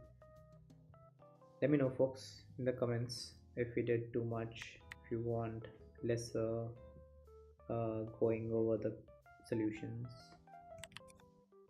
Okay, what is offset? Okay, Abe is here. Okay, that's the final property, final declaration that gives us the final result. You see what's happening. I'm not sure what the offset property is doing, but if we look at the difference caused from this property, it's actually rotating body. See what's happening here? It's rotating the body and also shifting it. Yeah, maybe just rotating, not shifting, but like it just rotates the body so that this gray square, it kind of shifts to become the final square in the center, and then of course the left and right parts would become the left and right parts of a target. That's what we'll get by default, right? So but again, like how is it doing using the offset property? That's not what I'm sure. Let's see, let's try to find out.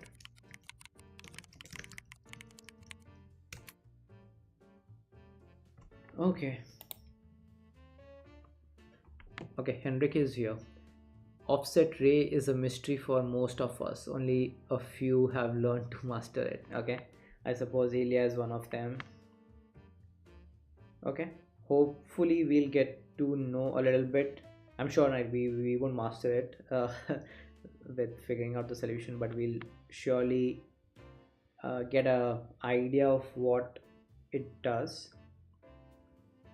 I personally have never used offset. Me neither.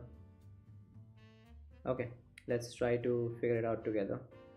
Okay, the offset sets all the properties required for animating an element along a defined path. The offset properties together help to define an offset transform, a transform that aligns a point in an element to an offset position on a path at various points along the path. Okay, and optionally rotates the element to follow the direction of the path. Okay, all right. Okay, Gunnar says and you know why we are using it, because offset path is being blocked. Okay, all right, so this is what I get out of this. So what you can do with the offset is, so first of all, it's a shorthand of a lot of properties, which is, one of them is offset anchor, then the offset position, offset distance. But the whole idea of using offset properties together is you can define a path, right? Path is basically some set of points, a line joining some set of points. You can define a path, and then you can have your element follow that path, right? It's essentially, I believe, used for animating an element along a path. That's what the documentation says. But of course, like, that's not the idea in CSSBattle, because you don't need to animate, but you could essentially animate an element along any path, right? It would follow that path, right? But if you remove the animation out of it, what you could do is still define the path and still have the element follow that path, but without the animation, just position it somewhere along the path. That's what the offset position, I think offset position would do. You would define the, again, the path, put the element on that path somewhere with some offset, right? So you could have your element at the very starting of the path, you could have it very end of the path, or you could just like define some point in the path where you want to place your element, right? And then optionally you could use offset rotate to also align your element along the path, right? So let's say if this is a straight line and you have your elements placed somewhere along the path, right? Let's say here, I'm not sure if this is visible, maybe this, yeah. So if this is an element, you place it here somewhere along the path, and then you can also have it rotate along the path, right? It would align to the path. Cool, that's a nice thing. So again, basically used for animating a element along the path, but we are kind of exploiting it. Okay, this gives some idea. So we create a path using the path property. Okay, and so remember, this is the element, that we are setting the offset on. So this is the path, and then we have also set it to 90 degrees, so it's rotated to 90 degrees. Okay, what does this do? Okay, here you can see it's following the path, also like aligned to the path. So the path is created using SVGs. So of course SVG is not allowed in CSSBattle, so you can't use the path for creating SVG, but you have other things as well. So you create the path. This is, I think, the offset at which you want to place your element. So the 0% would be the start of the path, 100% would be the end of the path, and 20% is like 20% along the path, right? And auto, I believe, is the rotation which would align it to the path. Okay, interesting stuff. So of course the offset is a shorthand, so you basically compose it out of a lot of components, like the offset path, which defines the path. Then you have the offset anchor, which defines the anchor within the element, the rotation, which defines how to rotate it, right? So the path could be like, it could be an SVG, it could be an inline path using the path, which is not allowed. But there's also this ray property. Okay, this is something new. You could use ray to create a path. Okay, well, what is ray? Makes sense that ray would be like in which direction we are facing. I think something like that. I think if we go inside this thing, we would find something about ray. So offset path is a CSS property, specifies a path for an element to follow and determines the element's position within the path's parent container or the SVG coordinate system. Okay, we just have examples for the path property, but we want for the ray. Okay, all right, so ray creates a line segment, like Abhay mentioned. It's like something like you have in games where there's ray tracing. You can create a ray, right? Ray is a directional line in some direction. So I think like this would mean something 45 degree ray going in 45 degree, right? Something like that. I don't see any. Okay, all right, so we have something here, a ray function. Okay, it can take something. What does ray do? Defines a line starting at a set position of a set length and extending at the specified angle, right? So the three things of a ray figure. So you define a starting point length and the angle, right? So you can create that ray.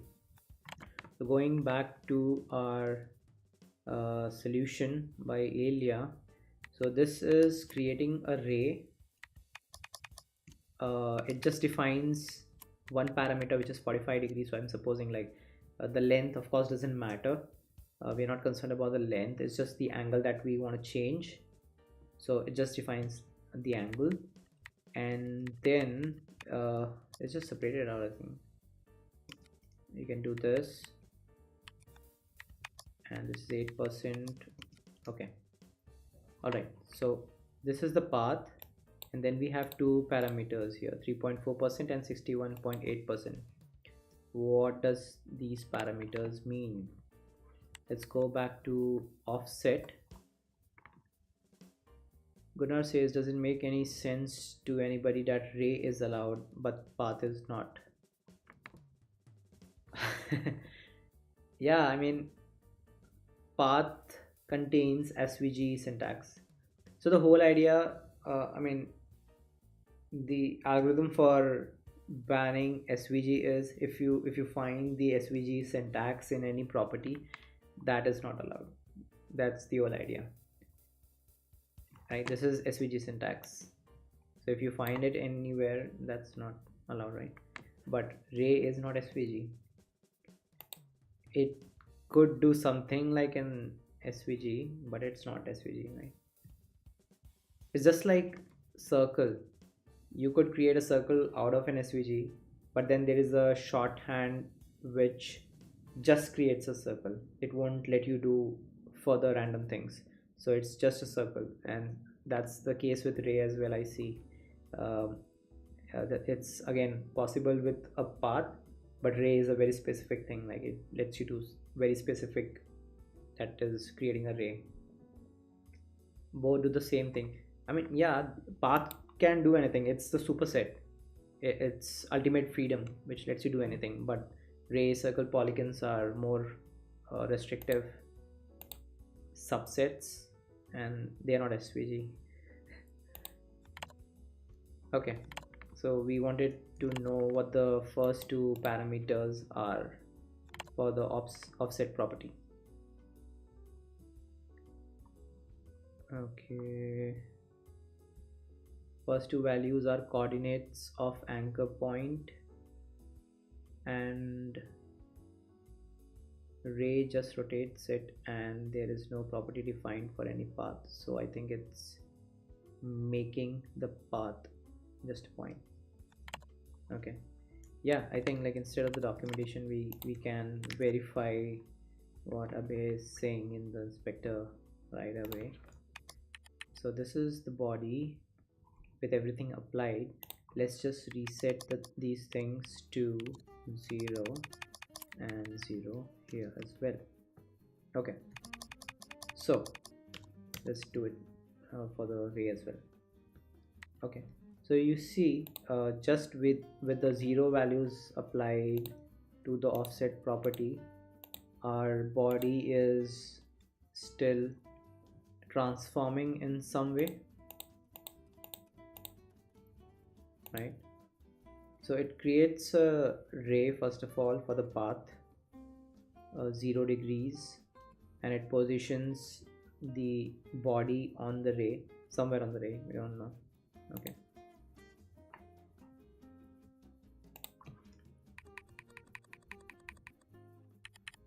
okay, so rotating the ray, obviously like it, because the body is aligned to the ray, rotating the ray rotates our body. That's cool. Just again, how does it look without the offset? Okay, the yellow is on the left on top, the red is on the bottom and right. Okay, let's do one thing. Make the background for the body different. Let's say white. Oh no, white is not good.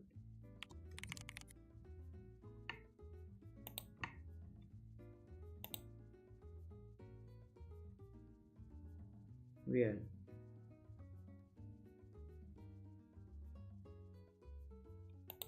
What's happening? I'm not able to fully visualize. Okay, I've set it to 180. Doesn't do anything. It's the same with 0 and 180. I think it should be same with 0 and 180. No, because it's aligned to the ray, it should have ideally changed something. Okay.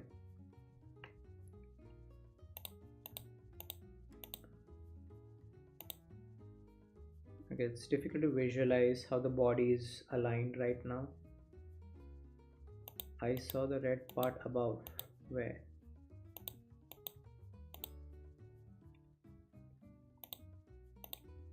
What if we scale our body to 0.5? Now body is a lot smaller so that we can visualize it. And okay, damn. Setting the offset still like throws it out somewhere. Still not able to visualize. Rotate with the arrow key from 0 to 180 and see. Okay, let's try it. So this is 0. All right.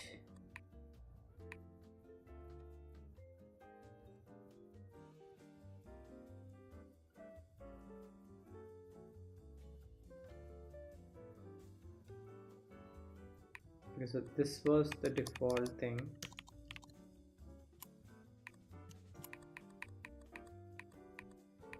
So this is how the body looked originally, and with the ray at 90 degree it shows the right way by default. Okay, where would the 0 degree ray go? I'm not sure.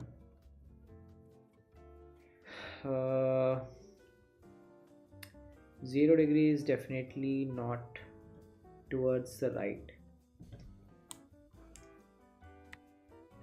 What do these do?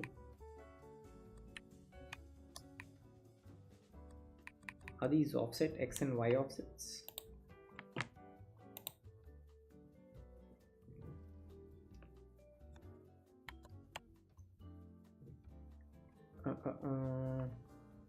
I think the first two are the X and Y offsets. Oh, we can do one thing. 1 second. So if we go here, we can just uncollapse this. Oh, right. So we see the shorthand is decomposed into its constituents, and now you can see the ray becomes the offset path that's expected, and the first two parameters, first two numbers are actually the position, specifically the X and Y position along the path, right? So 27% and 30% along the path. And why would you give two offsets to position it along the path? I would expect it to be just one number, right? You tell if it's at the start or at the end or somewhere between. So that's just 1%, I believe. Okay, but anyways, that's what the first two numbers are. Offset position.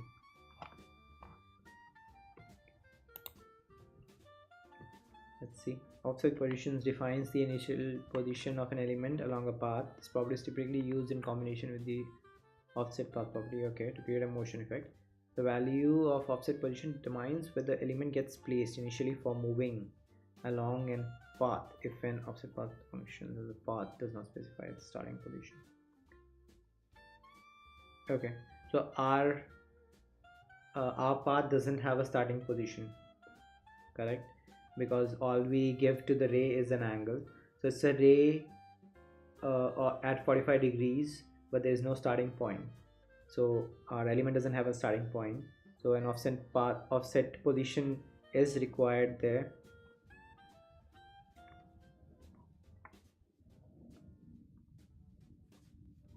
Percentage values. Okay, so there's no example here, but okay. So those are the offset values.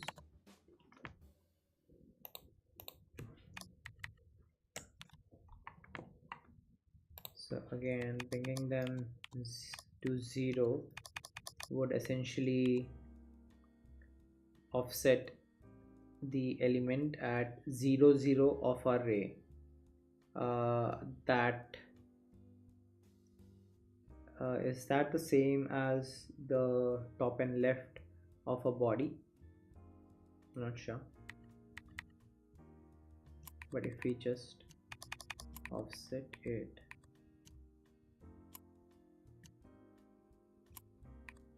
right, so it gets offset, but you see the body is rotated already at 90 degree.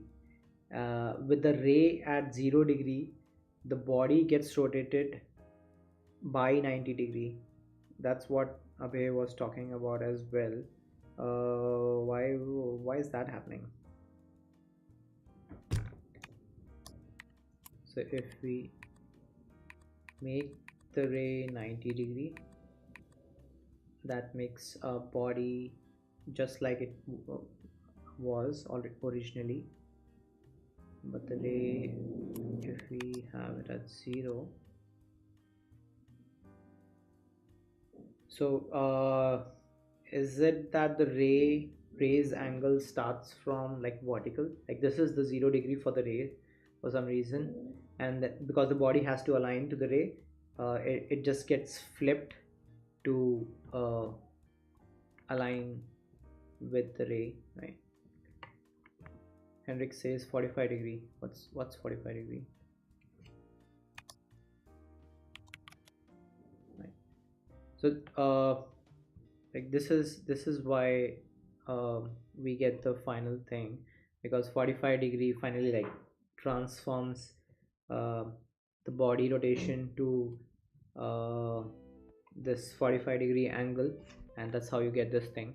And then it's just a matter of positioning it at correct place. So if I just remove the transform, right, so like if you just remove this, so with the ray, all you do is basically transform the body by 45 degree, right? And with the offsets, you just position, you can just move it anywhere you want, right? So all that you need to do is find the right number.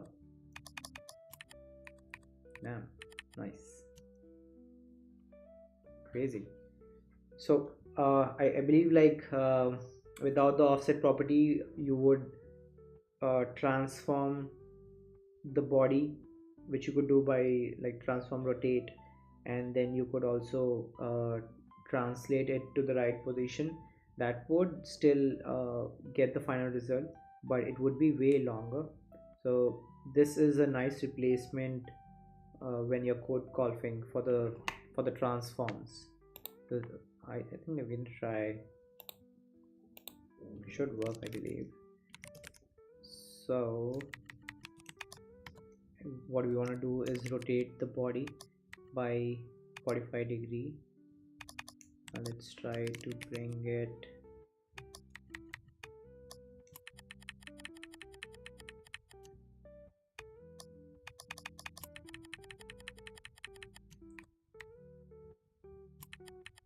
and so this is what we want, minus 45, and then we could just bring it, right?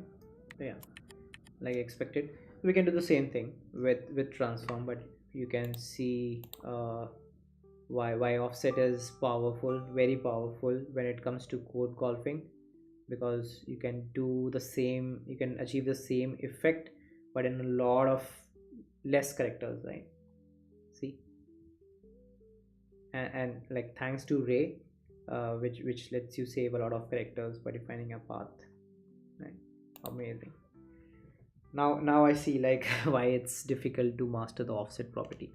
It's like you need to know it in and out to actually visualize it to achieve a effect similar to this. All we wanted was rotate the body and position it somewhere, right? But then thinking that could be achieved with offset is really smart.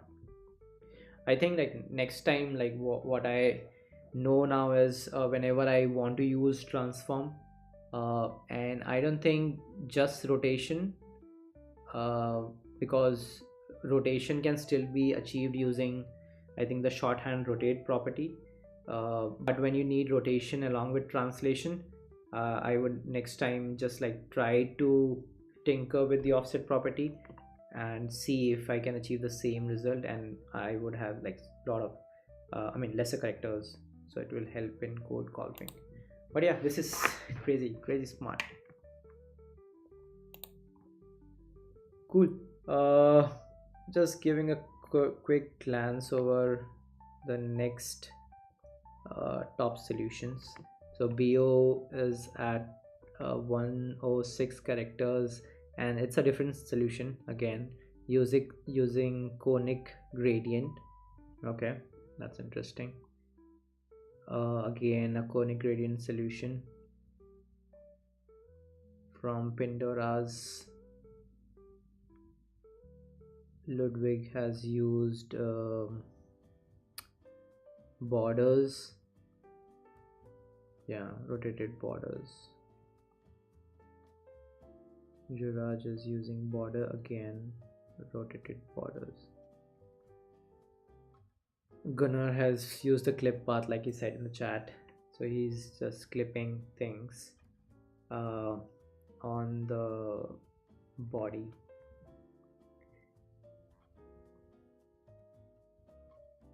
I mean, every solution is a different character count, yeah, except the last two, they are 116. Yeah, a lot of interesting solutions for this target. Now I see like why what the whole discussion was about on the Discord community. Nice.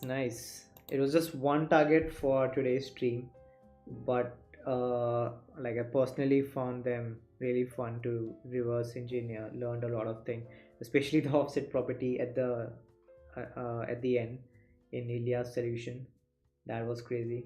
I'll definitely try to use it next time for transform. Cool. It's already more than 2 hours in the stream. Yeah, took long but nice. Thank you for sticking till the end. Really fun, entertaining, learned a lot. I hope you all had fun too in the stream. We couldn't do the versus battle. Abhay, I'm not sure if you were there or not. I asked, no one replied. So maybe next time we could do a versus battle. But of course, I'll see you next Saturday with some more targets, and we'll try to reverse engineer them. Till then, subscribe to the channel so that you get notified about the stream, the next Saturday night stream. Yeah, was fun. Oh, you went to eat, that's okay. That was fun. I'll see you on next Saturday. Hope to see you all there again. Have a nice weekend. I'm signing off. Bye bye.